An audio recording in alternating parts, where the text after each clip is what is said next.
পূর্বে ছাত্রলীগ করেছেন এমন অনেকে পেয়েছেন পদ। তাদের মধ্য থেকে কমিটির 29 নম্বর সদস্য গোলাম রাব্বানী অর্ণব ইতিপূর্বে ছাত্রলীগের ব্লকে ছিলেন। 103 নম্বর সদস্য নাসির উদ্দিন মিয়া, 106 নম্বর সদস্য সাখাওয়াত হোসেন ইমন ছাত্রলীগ কর্মী ছিলেন। এবং এর উপরেই লিখেছে অনেক নেতাকর্মী এরকম ছাত্রদলে পদ পেয়েছে যারা আওয়ামী লীগের আমলে আওয়ামী লীগের নির্বাচনী কাজে তারা অংশগ্রহণ করেছে, প্রচার প্রচারণা চালিয়েছে। আরেকটা বিষয় কিন্তু এসছে, বৈষম্য বিরোধীর বিরুদ্ধে একটা অভিযোগ কিন্তু বাবুল ভাই করলেন যে হত্যাকাণ্ড হয়েছে সম্প্রতি, সেখানে বৈষম্য বিরোধীর একজন নেতাই প্রথম তাকে মারপিট শুরু করেছে।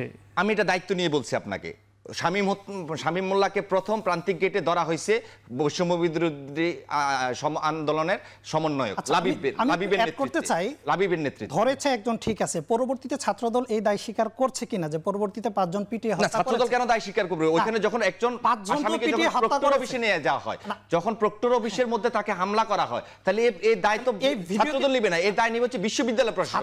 কেন বিশ্ববিদ্যালয় প্রশাসন তাকে গেট থেকে নিয়ে এসে তাকে আবার বিশ্ববিদ্যালয়ের ভিতরে ঢুকানো হইলো?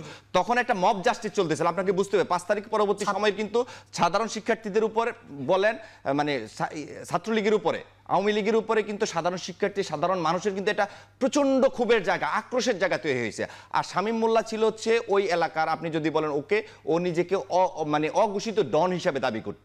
তার মতো একজন লোক খুব 5 তারিখের পরবর্তী সময়ে এরকম একটা টার্মোইলিং সময়ে তার বিশ্ববিদ্যালয় ক্যাম্পাসে আসাটাই ছিল আমাদের জন্য রহস্যজনক, যে কেন, কি উদ্দেশ্যে সে এখানে আসবে। আর তখন যে মব জাস্টিসটা তখন কিন্তু চলতেছিল, তাকে যখন তাকে পিটিয়ে হত্যা করলো কারা? তাহলে তাকে আমি এখানে স্পষ্ট করি ভাই, তাকে মারা, আপনি দেখেন ভিডিওগুলো অ্যানালাইসিস করে দেখেন, ওইখানে শুরুই করছে বৈষম্য বিরোধী ছাত্র আন্দোলনের যারা ছিল সমন্বয়ক লাবিব। আমি দায়িত্ব নিয়ে বলছি, শুরুটা করেছে লাবিব। আমি একটু স্পষ্ট করি, শামীম মোল্লা তিনি ছিলেন হচ্ছে আমাদের বাংলাদেশ ছাত্রলীগ জাহাঙ্গীরনগর বিশ্ববিদ্যালয় শাখার সাবেক সাংগঠনিক সম্পাদক, যিনি মোটামুটি ওই বিশ্ববিদ্যালয়ের আশপাশের এলাকায় বুঝতে পেরেছি মাদক সিন্ডিকেট থেকে শুরু করে সকল ধরনের অপরাধমূলক কর্মকাণ্ড তিনি পরিচালনা করতেন। এমনকি গত 15ই জুলাই বিশ্ববিদ্যালয়ের উপাচার্যের বাসভবনে অবস্থানে আন্দোলনকারী শিক্ষার্থীদের উপর যে হামলা হয়, ছাত্রলীগের নেতাকর্মীরা এবং বহিরাগত সন্ত্রাসীরা যে হামলা করে, সেই হামলার সামনের সারিতে নেতৃত্ব দেন শামীম মোল্লা। সেই শামীম মোল্লা যে বিশ্ববিদ্যালয়ের আন্দোলনকারী শিক্ষার্থীদের দিকে কয়েক রাউন্ড গুলি ছোড়ার অভিযোগ যার বিরুদ্ধে স্পষ্টত আছে, সেই শামীম মোল্লা বিশ্ববিদ্যালয়ে যখন আসে তখন এগুলোকে বলে কি একটি হত্যাকে জাস্টিফাই করছেন আপনি করছেন, কিংবা বাবুর ভাই বলছিল যে সে স্পষ্ট করে দেই ভাই, যখন সে আসে বৈষম্য বিরোধী ছাত্র আন্দোলনের তৎকালীন সমন্বয়ক আহসান লাবিব, সে তাকে আটকায় এবং আটকায় তার কাছ থেকে জানতে চায় যে 15 জুলাই রাতে সে সাধারণ শিক্ষার্থীদের উপর হামলা করেছিল কিনা। এই স্বীকারোক্তি নেয়ার পরে আহসান লাবিব সে শামীম মোল্লাকে সুস্থ অবস্থায় নিয়মতান্ত্রিকভাবে বিশ্ববিদ্যালয়ের প্রক্রিয়াল বডি এবং সিকিউরিটি অফিসারদের কাছে তাকে হস্তান্তর করে।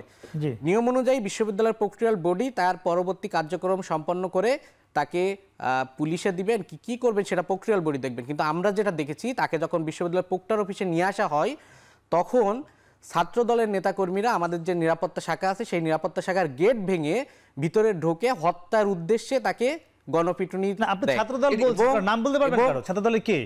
ছাত্রদলের রাজন ভাই ছিল, রাজু ভাই ছিল, ওইখানে স্পষ্টত 5-6 জন ছাত্রদলের কর্মী তারা চিহ্নিত হয়েছেন এবং তাদেরকে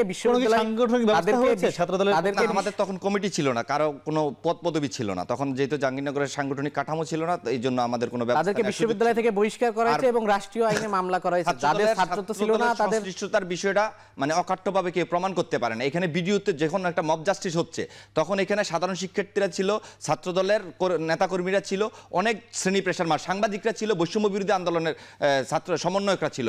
সুতরাং আমরা মনে করি ওইখানে যখন তাকে শামীম মোল্লাকে যদি এখান থেকে প্রান্তিক গেট থেকে ক্যাম্পাসে নিয়ে আসা হলো, তাকে নিয়ে না আসলে হয়তো তাকে কিন্তু আমি একটা করে আপনাকে একটু ইনফরমেশন দিই, ওকে যখন প্রক্টর অফিস থেকে পুলিশের গাড়িতে তোলা হচ্ছিল তখন কিন্তু সে নিজে পায়ে হেঁটে প্রিজন ভ্যানে উঠছে, পায়ে হেঁটে পুলিশের গাড়িতে উঠছে।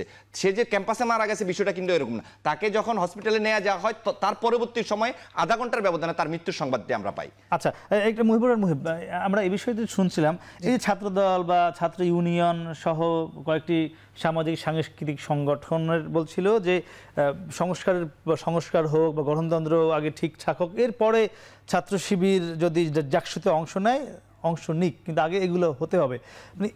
এই বিষয়টি কেন ছাত্র শিবিরকে চায় না এই 22টি রাজনৈতিক বা সামাজিক সাংস্কৃতিক সংগঠন, কি মনে হয় আপনাদের? আচ্ছা, কেন চায় না সেটা তারা বলতে পারবে। আমরা তো মনে করি এটা একটা ফেসিবাদীর দিকেই আমরা আগাচ্ছি, যেহেতু এই সময়ে এসেও তারা 5ই আগস্টের পরে এসেও একটা সংগঠন আরেকটা সংগঠনের ব্যাপারে বলতেছে যে তারা নির্বাচনে আসবো না বা হবে না, এটা আসলে ফেসিবাদের দিকেই ফিরে যাওয়া। আমরা যেটা মনে করি আমাদের রাজনৈতিকভাবে মোকাবেলা করতে না পেরে, আদর্শিকভাবে মোকাবেলা করতে না পেরে আমাদেরকে তারা চাচ্ছে। আমাকে কথা বলার একটু সুযোগ দিতে হবে, তারপর আপনার সময় আপনি কথা বলবেন। জি, ছাত্র শিবির যখন ডাকসুর সংস্কারের প্রথম মিটিংয়ে যায় তখন ছাত্রদল দাবি করে যে ছাত্র শিবির যদি এই মিটিংয়ে থাকে তাহলে আমরা থাকবো না, কিন্তু পরবর্তীতে আমরা দেখতে পাচ্ছি এখন বলতেছে ছাত্র শিবির থাকলেও থাকতে পারবে দায় নিয়ে। এখন দায়ের কথা যদি আমি বলি, আগেই বলেছি যে এই দায় হলো আদালত দায় মুক্তি তাদেরকে দিয়েছে। আর যদি দায় নিতে হয় তাহলে শামীম মোল্লা হত্যাকাণ্ডের দায় কেন ছাত্রদল নেবে না? কেন কামরুল হত্যাকাণ্ডের দায়ভার ছাত্রদল নেবে না? কেন শওকত কবির দিবুর হত্যাকাণ্ডের দায়ভার ছাত্রদল নেবে না? কেন মুজাম্মেল, রুকন, আনন্দ কুমার বা জুবাইরের হত্যাকাণ্ডের দায়ভার অন্যান্যরা নেবে না? শুধু ছাত্র শিবিরকে কেন দায় নিতে হবে? দায় মুক্তি পাওয়ার এটা হলো আমার জড়িত ছিল না, কোন হত্যাকাণ্ডের সাথেই ছাত্রদলের সংশ্লিষ্টতা ছিল না। জুবাইর এবং আনন্দ কুমার তারা ছিলেন ছাত্রলীগের অন্তর্কোন্দলে মারা গেছেন। ছাত্রদলের অন্তর্কোন্দলে মারা যায়। এরপরে আমি বলি যে 22টা সংগঠনের কথা বলা হয়েছে, এই 22টা সংগঠন থেকে কয়টা সংগঠন এখন ক্রিয়াশীল আছে এবং যে কয়টা আছে তাদের মতামতটা কি? ক্যাম্পাসে এখন যারা রানিং শিক্ষার্থী আছে, এখন যতগুলো সংগঠন আছে, তারা ছাত্র শিবিরকে কিভাবে নিচ্ছে? ছাত্র শিবিরকে তারা সাদরে গ্রহণ করছে, ছাত্র শিবিরের সাথে একসাথে কর্মসূচি দিয়েছে, যেটা আজকে আপনারা দেখেছেন। জাকসুর তফসিল ঘোষণার দাবিতে ছাত্র শিবির, বৈষম্যবিরোধী ছাত্র আন্দোলন, গণঅভ্যুত্থান রক্ষা আন্দোলন, অন্যান্য দল সহ 10-12টি সংগঠন মিলে তফসিল চেয়েছে এবং সাধারণ শিক্ষার্থীদের স্বতঃস্ফূর্ত অংশগ্রহণ এখানে ছিল। অতএব সাধারণ শিক্ষার্থীরা ছাত্র শিবিরকে গ্রহণ করে নেওয়ার পরে অন্য কোনো সংগঠন বলার সেই অধিকারটা রাখে না। আমাকে যদি আরেকটু সুযোগ দেন, ভাই বলেছিল ছাত্র শিবিরের গুপ্ত রাজনীতির কথা, যে গুপ্ত রাজনীতি করেছে ছাত্র কমিটি নাইতে বলেছে 32 বছর জাহাঙ্গীরনগরের ইতিহাসে যদি কারো উপর কোনো জুলুম করা হয়ে থাকে তাহলে সবচেয়ে বড় জুলুমটা করা হয়েছে ইসলামী ছাত্র শিবিরের উপর। কারণ ইসলামী ছাত্র শিবিরকে দীর্ঘ 35 বছর তাদের কার্যক্রম চালাতে দেয়া হয়নি, সেটা সম্পূর্ণ অন্যভাবেই করতে দেয়া হয়নি। এখন ছাত্র শিবির কি করেছে? গুপ্ত রাজনীতি করেছে না। ইসলামী ছাত্র শিবিরের নেতাকর্মীরা সেখানে থেকেছে, তাদের বৈধ যত জায়গায় যাওয়ার সুযোগ ছিল সেই কাজগুলো করেছে। এখন ভাইরা যারা বলে থাকে, এখন বলে নাকি কমিটিতে আমরাও দেখি গুপ্ত রাজনীতি, এই জন্য বলে থাকে যে ছাত্রলীগের সাথে তারা ছিল। কিন্তু আমি ভাইকে বলতে চাই যে ইসলামী ছাত্র শিবিরের যে কমিটি হয়েছে সেখানে কয়জন ছাত্রলীগের সাথে ছিল? ছাত্রলীগের না, ছাত্রদলের সাথে ছিল। ছাত্রদলের সাথে ছিল, হলফ করে ছাত্রদলের সাথে ছিল। কমিটি কি ছিল? ছাত্রদলের যে 177 বিশিষ্ট কমিটি হয়েছে, আমরা তো চিনি না, অনেকেই ছাত্রলীগের কর্মী ছিল। আমরা তো চিনি না, শিবির চিনি না। আমাদের মূল সমস্যা হচ্ছে আমরা জাহাঙ্গীরনগরের শিবির চিহ্নিত করতে পারি না, কারা শিবির করে কারা করে না, এই বিষয়টা ক্লারিফাই করতে পারি না। ডিসেম্বর দৈনিক জনকণ্ঠে একটা রিপোর্ট এসেছিল, জাবি ছাত্রদল কমিটিতে অছাত্র বিতর্কিতরা। সেখান থেকে আমি একটু পাঠ করে শোনাচ্ছি।